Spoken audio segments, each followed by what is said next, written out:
Big Boss Kannada season 12ರ finale ವಾರದಲ್ಲಿ ಗಿಲ್ಲಿ ನಟ ಅಚ್ಚರಿಯ ಹೇಳಿಕೆ ನೀಡಿದ್ದಾರೆ. ಪವಿತ್ರ ಬಂಧನ ತಂಡದ ಪ್ರಶ್ನೆಗೆ ಕಾವ್ಯ ಬದಲು ತಾಯಿಯಂತೆ ಆರೈಕೆ ಮಾಡುವ ರಕ್ಷಿತಾ ಜೊತೆ ತನಗೆ ಪವಿತ್ರ ಬಂಧನವಿದೆ ಎಂದು ಗಿಲ್ಲಿ ಭಾವುಕರಾಗಿ ಹೇಳಿಕೊಂಡಿದ್ದಾರೆ. ಈ ಬಾರಿಯ ಬಿಗ್ ಬಾಸ್ ಕನ್ನಡ ಸೀಸನ್ 12ರ ಫಿನಾಲೆಗೆ ಬೆರಳೆಣಿಕೆಯ ದಿನಗಳು ಉಳಿದಿವೆ.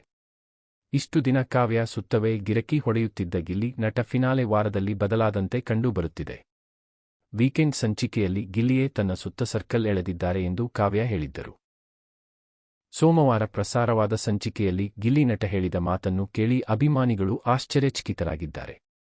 ಸೋಮವಾರ ಬಿಗ್ ಬಾಸ್ ಮನೆಗೆ ಕಲರ್ಸ್ ಕನ್ನಡ ವಾಹಿನಿಯಲ್ಲಿ ಪ್ರಸಾರವಾಗಲು ಸಿದ್ಧವಾಗಿರುವ ಪವಿತ್ರ ಬಂಧನ ಸೀರಿಯಲ್ ಕಲಾವಿದರು ಆಗಮಿಸಿದ್ದರು. ಇದೇ ಸೀಸನ್ 12ರ ಸ್ಪರ್ಧಿಯಾಗಿದ್ದ ಸೂರಜ್ ಈ ಧಾರಾವಾಹಿಯ ನಾಯಕ ನಟನಾಗಿ ಕಾಣಿಸಿಕೊಳ್ಳುತ್ತಿದ್ದರು. ಪವಿತ್ರ ಬಂಧನದಲ್ಲಿ ದೇವದತ್ ದೇಶಮುಖ್ ಪಾತ್ರದಲ್ಲಿ ಸೂರಜ್ ನಟನೆ ಮಾಡುತ್ತಿದ್ದರು. ತನ್ನ ಸೀರಿಯಲ್ ಕಲಾವಿದರೊಂದಿಗೆ ನಿಮಗೆ ಈ ಮನೆಯಲ್ಲಿ ಯಾರಿಗೆ ಯಾರ ಜೊತೆಯಲ್ಲಿ ಪವಿತ್ರ ಬಂಧನವಿದೆ ಎಂದು ಕೇಳುತ್ತಾರೆ. ನನಗೆ ಫ್ರೆಂಡ್ ಆಗಿ ಗಿಲ್ಲಿ ನಟ ಸಿಕ್ಕರು ಎಂದು ರಕ್ಷಿತಾ ಹೇಳುತ್ತಾರೆ.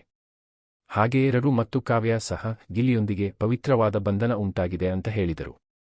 ನಾನು ಮನೆಯಲ್ಲಿ ಊಟ ಮಾಡಿರುವ ತಟ್ಟೆಯನ್ನು ಸಹ ಎತ್ತಿಡದಂತಹ ವ್ಯಕ್ತಿ. ಈ ಮನೆಯಲ್ಲಿ ರಕ್ಷಿತಾ ನನಗೆ ಊಟದ ವಿಷಯದಲ್ಲಿ ನನ್ನನ್ನು ತುಂಬಾ ಚೆನ್ನಾಗಿ ನೋಡಿಕೊಳ್ಳಿದ್ದಾಳೆ. ಪ್ರತಿಯೊಂದು ವಿಷಯದಲ್ಲಿ ಕೇರ್ ಮಾಡುವ ರಕ್ಷಿತಾಳಲ್ಲಿ ನನ್ನ ತಾಯಿಯನ್ನು ಕಾಣುತ್ತಿದ್ದೇನೆ. ಈ ಮನೆಯಲ್ಲಿ ರಕ್ಷಿತಾ ಮತ್ತು ನನ್ನ ನಡುವೆ ಪವಿತ್ರ ಬಂಧನ ಉಂಟಾಗಿದೆ ಎಂದು ಗಿಲ್ಲಿ ನಟ ವಿವರಿಸಿದರು.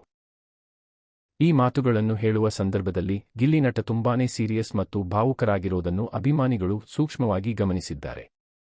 ಇನ್ನು ಬಿಗ್ ಬಾಸ್ ಮನೆಯಲ್ಲಿ ಗಿಲ್ಲಿ ನಟ ಅವರಿಗೆ ಒಂದು ಗ್ಲಾಸ್ ನೀರು ಬೇಕಿದ್ರೂ ರಕ್ಷಿತಾ ಅವರನ್ನೇ ಕೇಳ್ತಾರೆ. ಆಮ್ಲೆಟ್ ಮಾಡಿಕೊಡುವಂತೆಯೂ ರಕ್ಷಿತಾ ಬಳಿಯೇ ಗಿಲ್ಲಿ ಕೇಳುತ್ತಾರೆ. ಕಳೆದ ವಾರ ಟಾಸ್ಕ್ನಲ್ಲಿ ಸುಸ್ತಾಗಿದ್ದ ಗಿಲ್ಲಿಗೆ ರಕ್ಷಿತಾ ಅವರೇ ಲೆಮನ್ ಜ್ಯೂಸ್ ಮಾಡಿಕೊಟ್ಟಿದ್ರು. ಹಾಗೆಯೇ ಗಿಲ್ಲಿಯ ಬಹುತೇಕ ಕೆಲಸಗಳನ್ನು ರಕ್ಷಿತಾ ಅವರೇ ಮಾಡಿರುತ್ತಾರೆ.